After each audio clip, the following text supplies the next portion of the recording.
जी जम्मू कश्मीर का digital platform आप देख रहे हैं। मैं हूं ख्वाहिश पटियाल।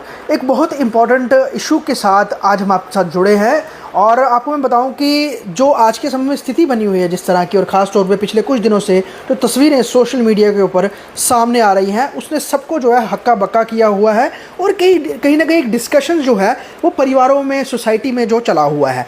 जो इशू है वो महिलाओं से जुड़ा हुआ है कि महिलाएं इतनी ज़्यादा एग्रेसिव क्यों हो रही हैं।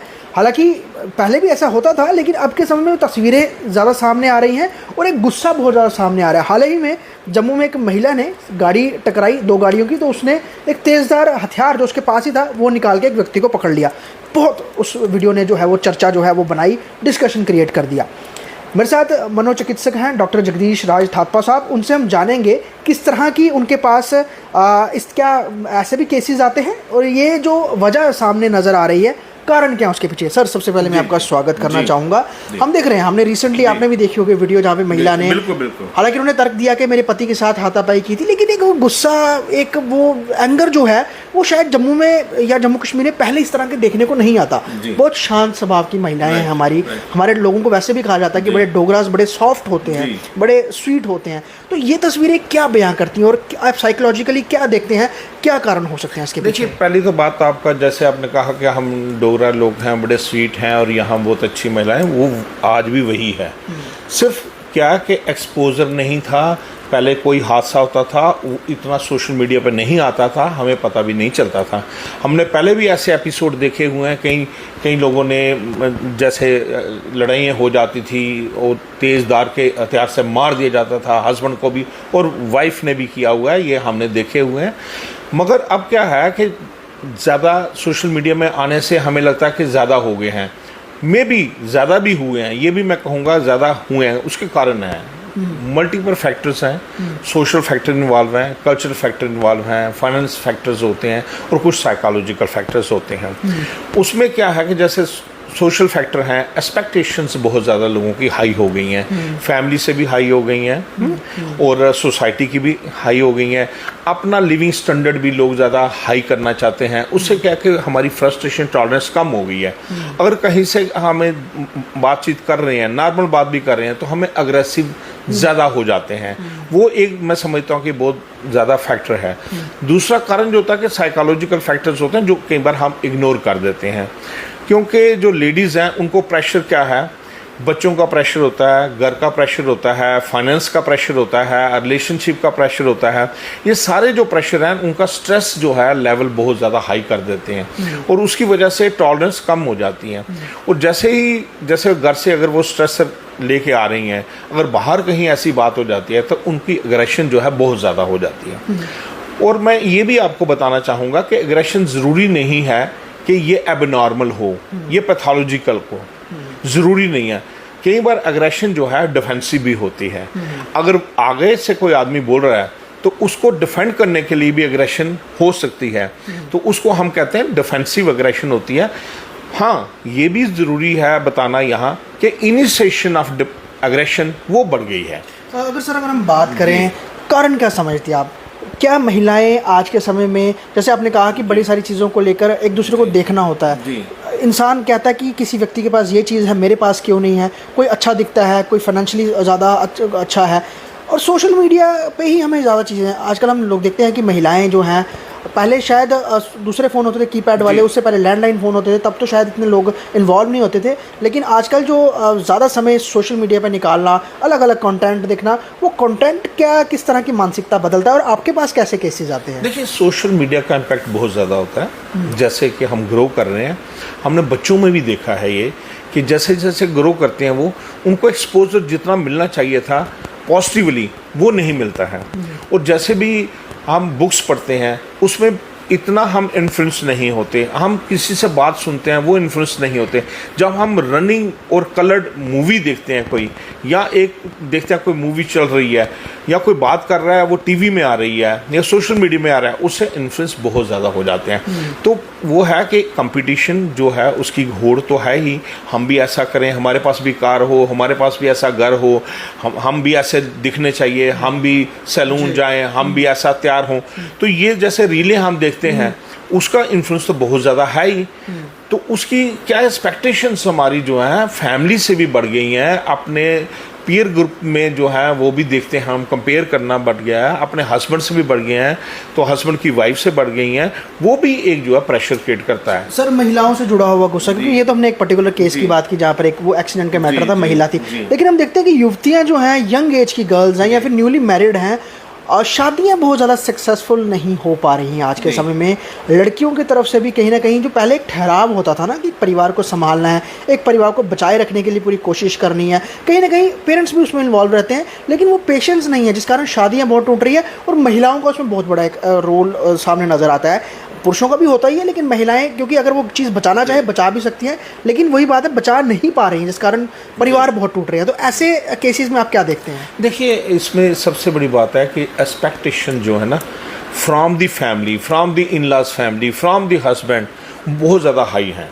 अगर कोई भी जो दो लोग हैं अगर एक दूसरे को अंडरस्टैंडिंग जो है, जो पहले ये बात आपकी बिल्कुल सही है, और एक्सपोजर इतना हो चुका है कि हमारी एक्सपेक्टेशन जो है वो पूरी ना भी होती है, वो भी हम ख्वाहिशें करते हैं कि ये मेरे पास होना चाहिए, उसी से क्लैश जो है वो चल रहा है। लेकिन सर दूसरी साइड की बात करें तो बड़े सारे इन लॉज का ये भी होता है, जब हम केसेस देखते हैं वो कहते हैं लड़कियां जो मतलब किसी ने चाहे अरेंज मैरिज किया, लव मैरिज किया या जो भी है, अब उनका कोई टाइम टेबल नहीं है, घर संभालने के लिए वो उस तरह से एक जिम्मेदारी नहीं दिखाती हैं। यही कारण होता है कि परिवार में डिफरेंशिएट और कहीं ना कहीं दूरियां बढ़नी शुरू हो जाती हैं। वो भी एक आप क्या समझते हैं वो मानसिकता कहाँ है लड़कियों में, बच्चों में आजकल, जो कि कहीं ना कहीं वो चीज़ें घर संभालने वाली है, घर गृहस्थी बसाने वाली भी है, वो बहुत कम देखने को आ रही है। देखो वो तो रेयरिंग पे डिपेंड करता है, पेरेंट्स की रेयरिंग कैसी हुई है, उनका कल्चर कैसा है, उनकी सोसाइटी कैसी है, उनकी फैमिली बैकग्राउंड कैसी है, उनको क्या सिखाया गया है, ये बहुत ज़्यादा इंपॉर्टेंट रहता है।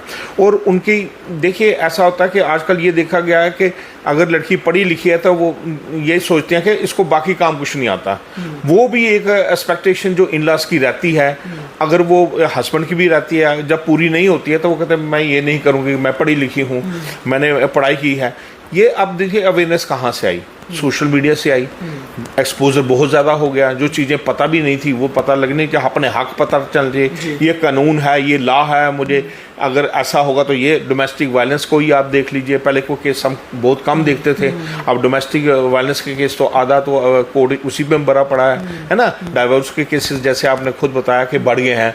रीज़न क्या है, कंपैटिबिलिटी तो है बट एक्सपेक्टेशन जो है एक दूसरे की वो नहीं। एक और बात मैं यहाँ कहना चाहूँगा कि जैसे पहले मैरिज होती थी तो क्या लड़का और क्या लड़की, इनको ज़्यादा कुछ पता भी नहीं होता था कि मैरिज में हमने कैसे रिलेशन मेंटेन करने हैं, कैसा होता है।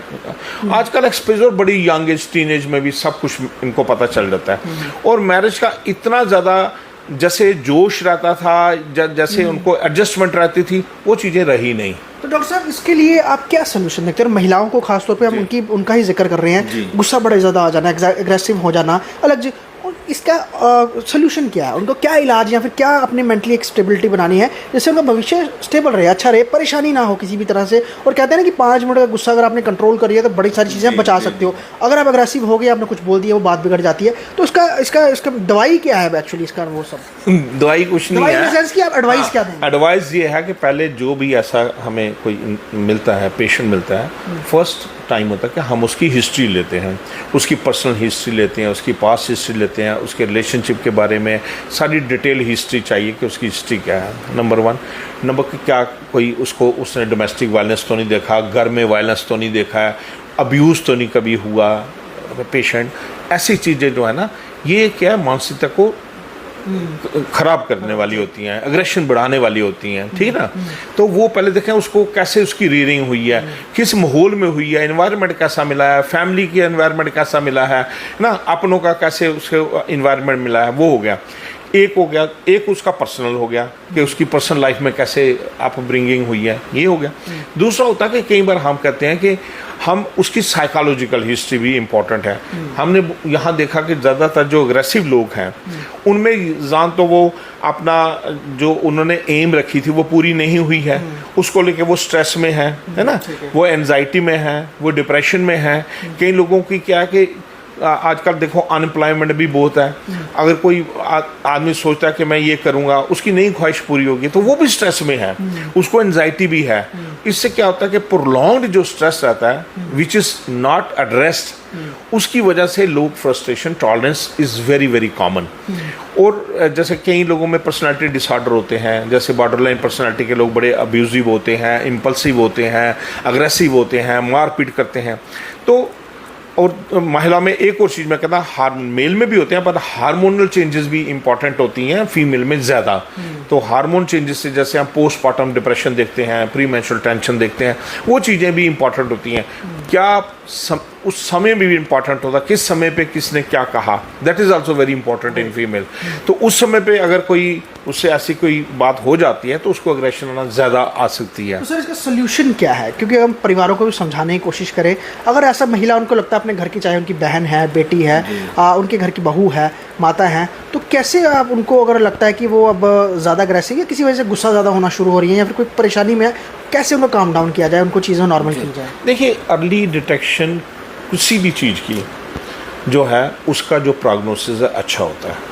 तो ये घर वालों से कोई भी बाहर वाला नहीं कर सकता कि उसको पता चल जाए कि इसका बिहेवियर चेंज हो गया है, ये गुस्से में रहता है, हम पे भी गुस्सा कर देता है ना।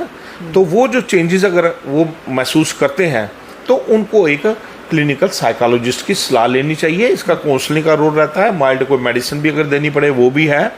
और अगर वो खुद करते हैं, जो बड़े बुजुर्ग हैं वो भी काउंसलिंग कर सकते हैं घर में, मगर अगर उनको लगता है कि हमारे हाथ का काम नहीं रहा है तो डॉक्टर की सलाह लेना ज़रूरी है। क्योंकि काउंसलिंग से गाइडेंस एक जो है ना वो ज़रूरी होती है।